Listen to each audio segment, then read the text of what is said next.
Hey, what's up, everybody? You got Deron here from DDS.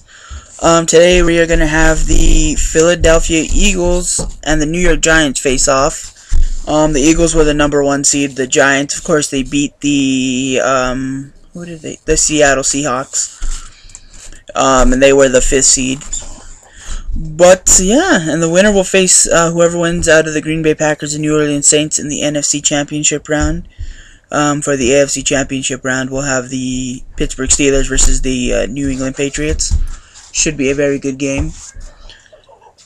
This is just a reminder that the DDS crew is going to be having an all-nighter. March 10th, we're going to start gaming probably like 9 o'clock our time. So if you live on the East Coast, that's 11 p.m. your time. West Coast, 8 p.m. your time, I believe. We're also trying to shoot for playing 24 hours straight. I made a video announcing it, but you could send us a message saying you want to join, or if you send us a friend request, just send a message just attach like a message to saying all night or something so we know. But games that we finally decided we'll probably get in some Call of Duty Modern Warfare 3 or Modern Warfare 3, my bad. Gears of War 3. Halo Reach, maybe some Halo 3 in there. We also have Apples to Apples. We have Battlefield 3, Dungeon Defenders. We have a few other games that we all have. So, just if you want to join us and play, just send one of us a message. I'll have our gamer tags in the description below for this video as well. But hopefully you guys join us in our quest to try doing a 24-hour. But anyways, back to the game. So here we go. The Giants have the ball again. Early second quarter. Madden drops back, and he passes to his tight end, I believe. I don't know his name.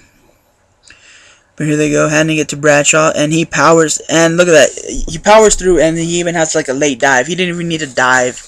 He's just showboating now. Freaking Bradshaw.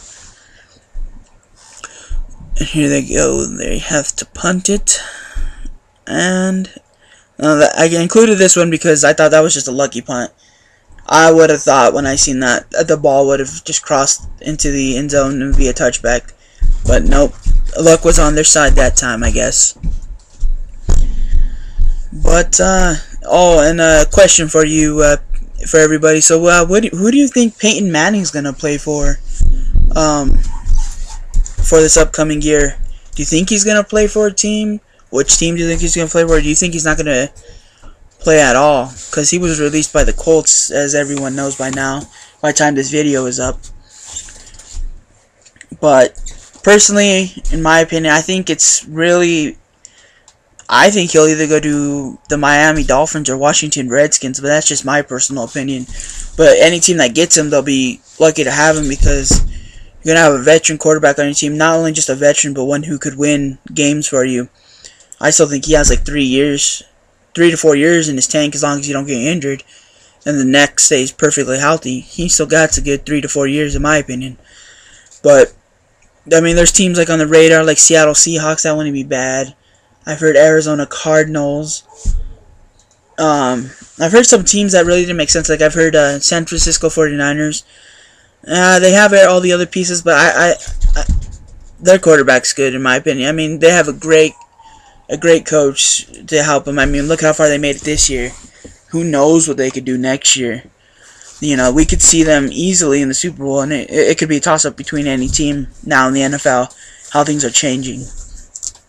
And another question I had to ask about is the Saints bounty thing. I know a bunch of people, like they said on SportsCenter, they were expecting stuff about Drew Brees getting signed this contract, but instead it was this bounty thing. And just leave a comment below saying what you think about it, because it's pretty. I was surprised to see about it, but is it really? I kind of expected some people do that, because I mean, I've heard fans say like, "Oh, I wish they would take out his quarterback," and I know they say that, because they know how good he is, or they want them to take out a receiver. But It was interesting to just see that story breaking, like, whoa, and that money. I think the part that really gets it is that money was on the line and that you got paid extra for doing it instead. And you know how we all know how the NFL is, towards safety now, and they don't want nothing. And so now they're really just trying to figure out, well, who did this, and I don't remember his name, but they're questioning him, and so hopefully we figure out what happened. And it wasn't just them too. I mean, that coach, I think he was with the Redskins and the Buffalo Bills, and so you could have easily seen that system, this whole bounty system, starting with the Buffalo Bills. But let me know what you think, because everybody has their own opinion. Be nice to see what other people think and get their ideas on the situation. But here we have a close game. Eagles just scored a touchdown. It is 14-12. With 5 minutes left in the fourth quarter. Really tight game. Both these teams really want to move on to that NFC championship round, but only one can go, unfortunately. The big question is, can Michael Vick lead him at least to even a field goal to take that lead from the Giants? And really, this game seemed like it was all but over with that 14-5 lead. It would have been 14-3, but the safety that the Eagles got on the Giants. But hey, things happen. And look at Vic taking off like a beast for the first down. And so here we are. We're waiting, and looks like they're gonna go for a field goal, take the lead with under 2 minutes and 30 seconds to go. And the field goal it's good. Eagles take the lead with only short time left in the fourth quarter. They're already celebrating knowing they took the lead. Giants couldn't do nothing with the ball. They threw an interception. Gave the Eagles the ball back. So the Eagles are moving on to the NFC Championship.